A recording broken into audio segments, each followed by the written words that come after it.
And good afternoon. I'm Garry Hall, along with my colleague, Adriana Sanford, and this is the Sanford Hall Report, issue number 2. We want to welcome you back, and remember, this is where we don't tell you what to think, but challenge you to think, because a thinking individual makes better decisions for themselves, for their community, for their families, and of course, for their nation. The Sanford Hall Report has been receiving rave reviews from the simple, great job, Garry and Adriana, to more complex analysis that's saying that we have brought together information in one location that can't be found anywhere else. Adriana, have you received any feedback? I have. I've received feedback from a former FDIC regulator and some other senior professionals. I have requested that information be uploaded to our website. Perfect. So we can get our website, that would be at the University of Oklahoma, correct? Correct. And now, just to remind everybody, our first report covered counterfeit products and pirating of products, and the 4 areas that affects our economy and also affects the supply chain. And of course, the area that I think is most concerning to people is the counterfeiting of pharmaceuticals.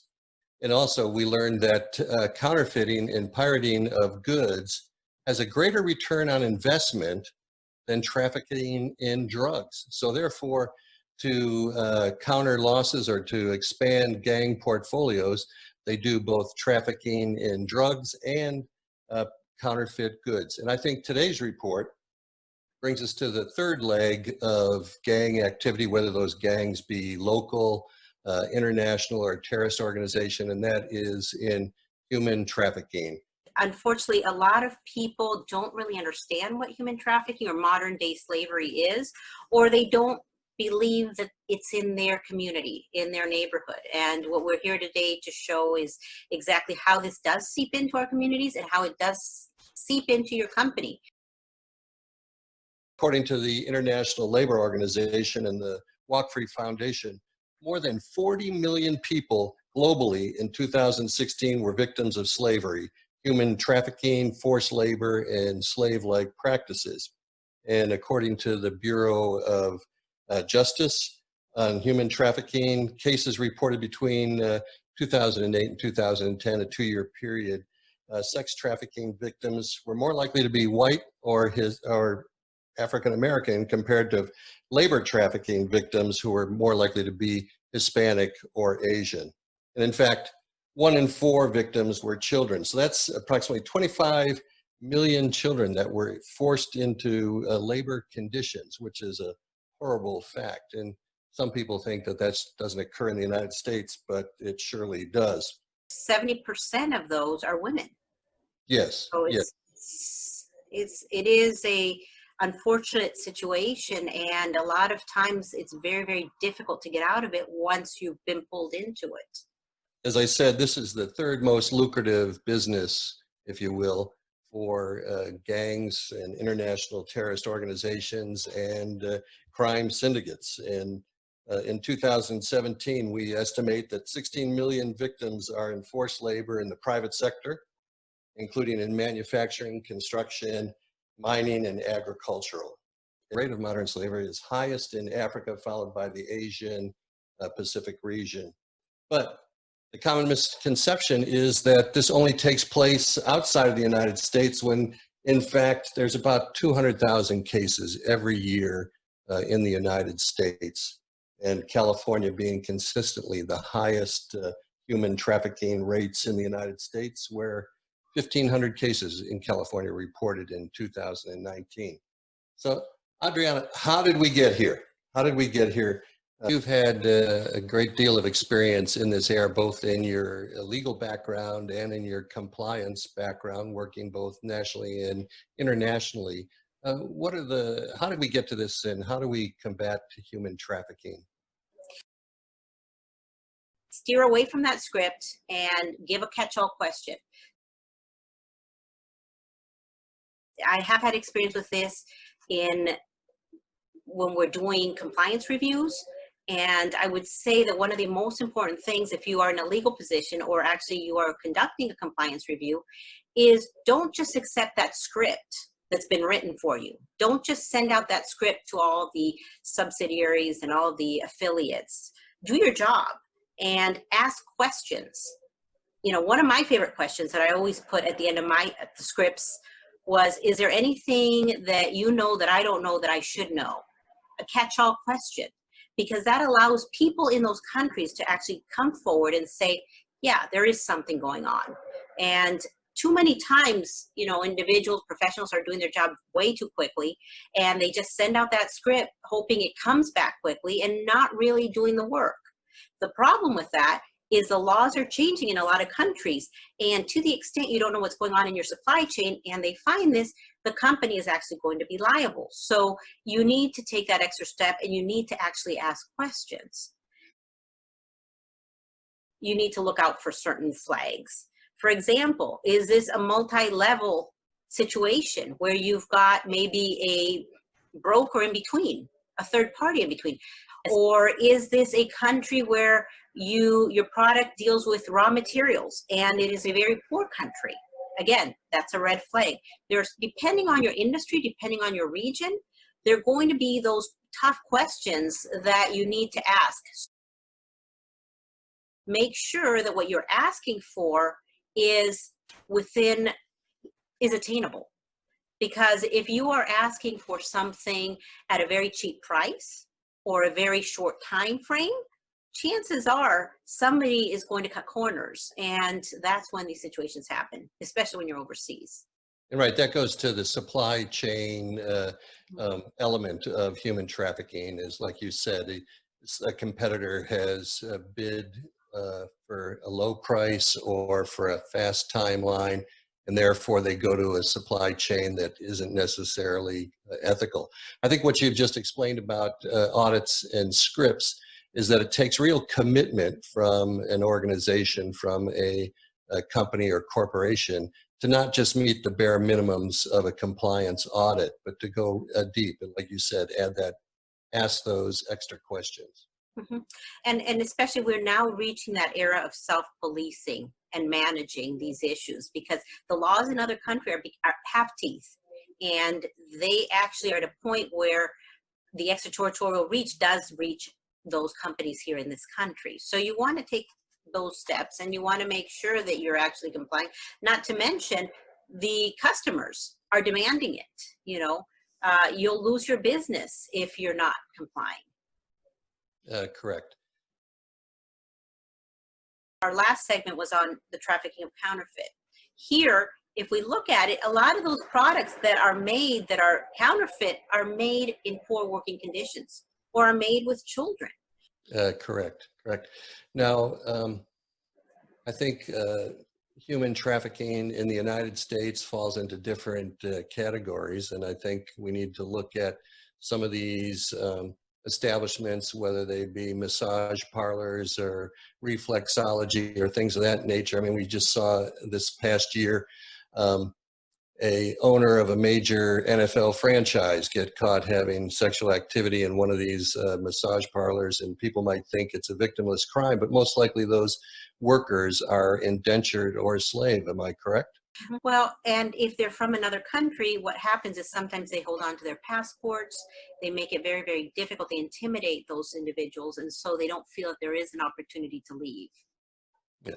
I saw this firsthand overseas, where in certain Middle Eastern countries, they look for nannies. They'll call them nannies that must be Christian. They're looking for Christian nannies, and that's basically code word for recruiting in the Philippines. And then once these women come from the Philippines to the Middle East, they take away their passport. They say, you owe us money for your travel, and you have to work it off. And they never seem to be able to work off the indebtedness to the employer, which becomes a slavery in itself. Well, Adriana, I mean, I would like to talk a little bit about international terrorism and human trafficking. My experience with on the National Security Council, I had the humanitarian portfolio, and one of the things we were concerned about were the Yazidis in northern Iraq. And when ISIS was actually taking the women from these villages and selling them as sex slaves, and it was horrific, and it probably still goes on. But they used ISIS used the dark web and had a price list for sex slaves, specifically calling them sex slaves, and they even had an age range of 0 to 12 months, and then 1 year to 9 years old. And the 1 to 9 year olds were going for $165, and the lowest rate was for somebody over 40 years old, which would go for $40. So this is horrific. And also what that does is it leads toward, it supports ISIS's genocide of the Yazidi population, because in many cultures, once a woman has been raped or sold as a sex slave, nobody in her family wants to deal with it. It's horrific, and so therefore they no longer become childbearing. This also happened in Burma with the Rohingya, where sex slaves were taken, rape was used in order to terrorize and to extinguish the race. So international organizations are international terrorist organizations are raising money by using sex slaves and human trafficking. These are things that a lot of people don't understand, and a lot of companies don't understand. And when they give money, which they do in some countries, they don't understand. They give money for security, or they call it security, when really it may be a gang, or it may be a terrorist organization that they're having problems with. And so for security purposes, they're paying them off. And sometimes you see these gang members running through the buildings with guns, running through their facilities. And the idea that a company is going to pay for security, but really it's to protect those employees from these gangs, you have no idea where that money is going and how much harm you're actually doing in some of these countries. And this really takes leadership and commitment from executives to not turn a blind eye, that if a product price or production timeline is too good to be true, then most likely you're going to have a corrupt supply chain. And so executives and leadership have to really be committed to do the right thing, not just go for the dollar. Now, we've talked about international, and I think people don't realize, how bad human trafficking is in the United States. Why, in fact, just about a week or 2 weeks ago in Virginia, with Operation Find Our Children, Department of Justice recovered 27 children in Virginia, and before that, 45 were found in Ohio with Operation Autumn Hope. And so also this year, 440 children were recovered in Georgia, Ohio, Indiana, Louisiana, and other states. And now these aren't just random children running away or onesie-twosies. This is a concerted effort to market in children. Right. One of the things that I think a lot of companies and organizations are doing, and that is training and spotting people that might be being indentured or sex slaves. People like flight attendants, they've been trained in picking up the signs of when when a passenger is in trouble, or even restaurant wait staff and bartenders are trained on how to communicate with people that look like they're in distress. The laws are changing in the world, and a lot more countries are looking at this issue and realizing the harm that it's doing on a global basis, and the harm that it actually does to their community. And part of that plan is actually identifying areas of high risk, and your subcontractors as well as your subsidiaries and any affiliates. But then what are the reporting requirements in place to deal with this, and how do you mitigate it once you find it? So it's a process that you really have to go through, that we don't necessarily have in place in this country, but anybody who's working internationally in some of these other countries is going to have to put these vigilant plans in place. Yep. Now there are many United States companies that I think go out of their way to advertise that everything is sourced in a safe way and that child labor is not used. But I know, you know, if these outdoor gear with all the pull tabs on zippers, you know, with the little knots on the cord, you go, okay, who is tying those knots, and, you know, how much are they being paid? And so manufacturing in the supply chain could be, you know, child labor or forced labor. So yes, companies need to be vigilant in that. And again, many companies make sure that they advertise that they have a good, solid supply chain, and that child labor or forced labor is not used. And right now, a lot of companies are using blockchain, because blockchain will tell you where this particular part of that product has been made, and it makes you know the location, the time, and whatnot. So blockchain is valuable to combat this problem. Adriana, we've been covering a lot of international activity, and I think a lot of people can turn a blind eye to it or say, oh, this is just a Netflix series and it's a dramatization about human trafficking. But, you know, it is used by terrorist organizations, it is used by gangs, it is used by crime organizations. You have worked internationally in legal and in compliance. Have you had any experience where international crime organizations bumps right into business organizations? You know, it's something that you don't expect. You know, when you go to work, you just assume you're going to do your job. One of my employees in one of the countries called in sick and said that they couldn't go to work.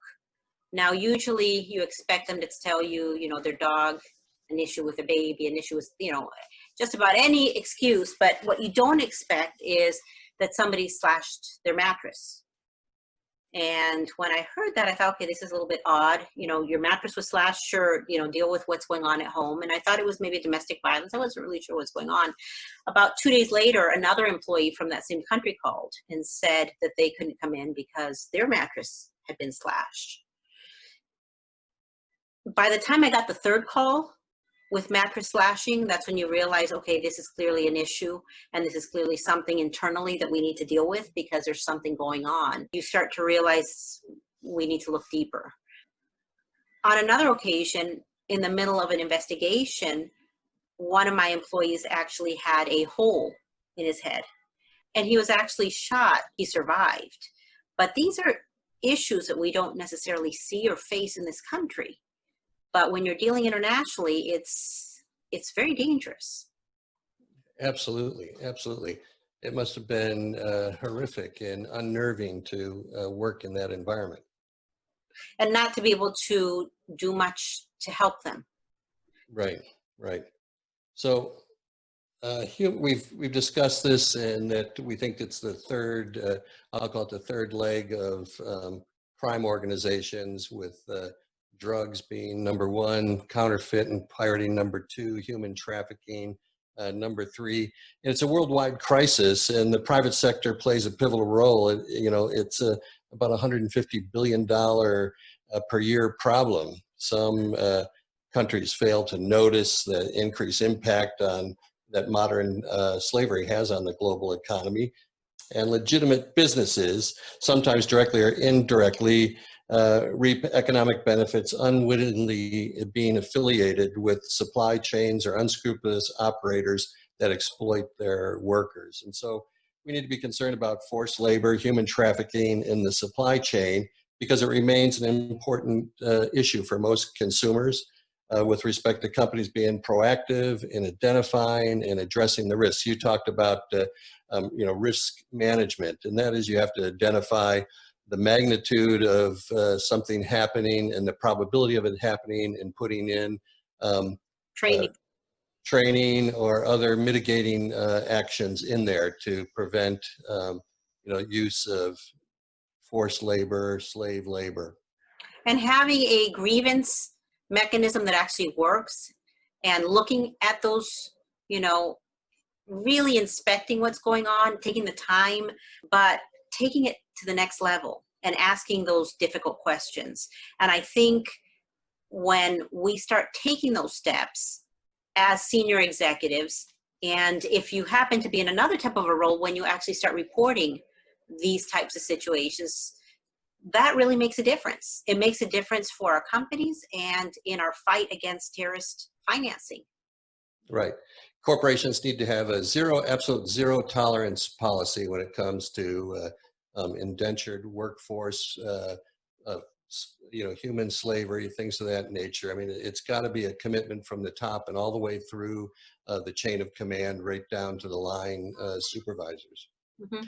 Adriana, we've covered sex slavery, human trafficking in international and in the United States, and in the pretty much obvious areas. And you talked about the questionnaires or scripts during compliance audits and things of that nature. But where else can human trafficking be hidden here in the United States? The not so obvious places are like those that clean your offices, those that are washing your cars, those chartered ship workers. These are places that a lot of people don't even think about. Yeah, absolutely. Now, dealt with immigration, migration, refugees, and one of the things is to claim for asylum, and there are valid asylum claims to come into the United States. And one refugee who has been given his green card, I spoke with him, and he said when he came to the United States, he was told, "Don't work for your fellow countrymen. Go right to immigration, claim asylum, go through the process legally." But the reason he said don't go to your fellow countrymen for assistance in the United States is because they will be paid under the table. You'll never establish residency. And so that almost becomes a slavery, if you will, that you're taking cash under the table. You're not establishing residency, social security number, things of that nature. So there are valid immigration, there are valid asylum claims, but you got to be careful that you don't become a victim of being paid under the table and never being able to establish your legitimate residency here in the United States. Mm-hmm. Well, that brings up another point, which is the migrant farm workers. Sometimes they're caught up in this, and sometimes those jobs are dangerous. These cocktail pesticides can be very, very dangerous, that sometimes they're asked to concoct or to use, and you end up with children, you end up with women that have children with birth defects and serious health issues, and they don't have insurance, and we don't know the extent of the damage, because when they're sick or when they have a baby that has an issue, they end up going back to their country so that they can get help. So we don't really understand this invisible class. We don't understand the extent of the harm or how they're being taken care of. We certainly don't want people hurt, and we don't want children hurt, because that clothing that they wear home, they're not told to take that off before they come in, and all of a sudden it's on their floor and the baby is crawling. Or they're not told, because it's not on the label, it's not on the box, exactly what that product is that they're using, and so they're not using the right gloves or the right mask.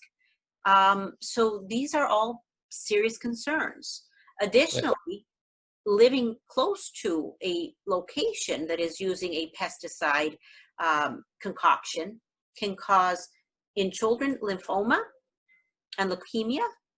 And these are not generally things that you would expect to see in children. And in women, liver damage.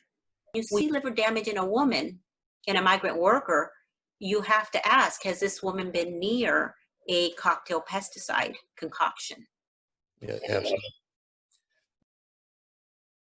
So Adriana, this is a pretty intense topic when it comes to human trafficking, sexual slaves, selling of children. What can we do here in the United States? Where can we get help? Well, we actually have a human trafficking hotline. It's open 24/7, where you can actually report, you can give a tip if you happen to know something, or if you need help. And that hotline is available, and it's in 200 different languages. So just about anybody can call in. Right. And so, it's hard to believe, but slavery, human slavery, it is happening. It does happen even here in the United States. Sex trafficking, it's happening. It's happening here in the United States. And so There are no victimless activities like using corrupt supply chains for lower prices or faster production. There are no victimless crimes when it comes to using massage parlors or maid services that aren't vetted or live-in child care. So our faith-based organizations like the Catholic Charities, Protestant Charities, and Jewish Relief, they can't do it all. So I really want to challenge our listeners, our viewers, to contact their legislators and say, what are you doing besides raising money for your next election? Are you asking the right questions to the corporations in your jurisdiction? Are they ensuring that their supply chain, their activities are preventing and avoiding human trafficking? We come to the Sanford Hall Report for hard-hitting discussions about questions that we should be asking our executives, our legislators, even having these conversations around the water cooler. You know, is our supply chain, you know, pure, or is it been corrupted somehow? And look out for those people that could be, you know, being trafficked. So if you see something, say something. Adriana, I know we always hit hard topics. Do you have any insight into what we'll be attacking next? Well, I think it perhaps trade-based money laundering might be a good topic because it kind of leads into this as well. We discuss what money laundering is and then get into trade-based money laundering, which is one of the most challenging types, because unless we have the help of the private sector in identifying a lot of this, it goes undetected for years. And all of a sudden, 20 years later, you find out that you've got corruption. Yes, absolutely. All right, more hard-hitting topics for our viewers and our listeners. Again, we challenge you to think. We don't tell you what to think, because a thinking individual makes better choices for themselves, for their families, their communities.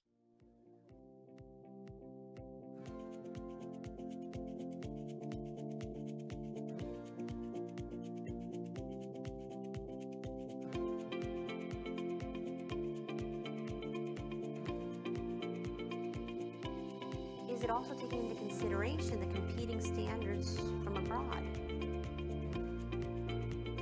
That non-compliance that currently exists?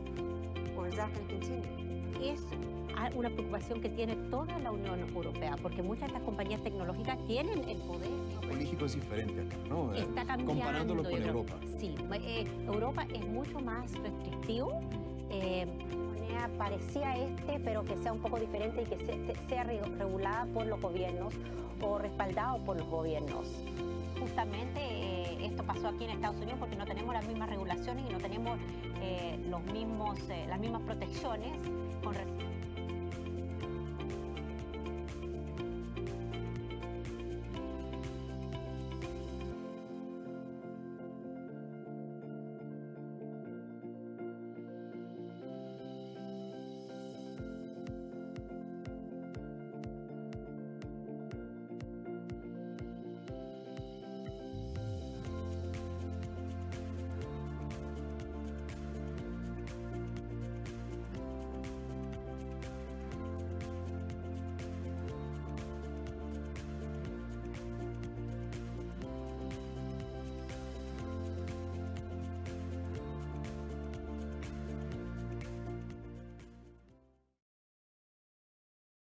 So we want to thank our great sponsors who have confidence in us bringing quality information to you. Again, not teaching you what to think, but challenging you to think. And we want to thank the University of Oklahoma, and specifically the Price College of Aerospace and Defense. And if you want to find out more about the Sanford Hall Report or about the programs available, go to the University of Oklahoma's website, look at the Price College pages, and you'll see that there are master's degree programs, certificate programs that will advance your critical thinking and your education to make you a more informed consumer and citizen of the United States. Thank you. Thank you so much for joining us today.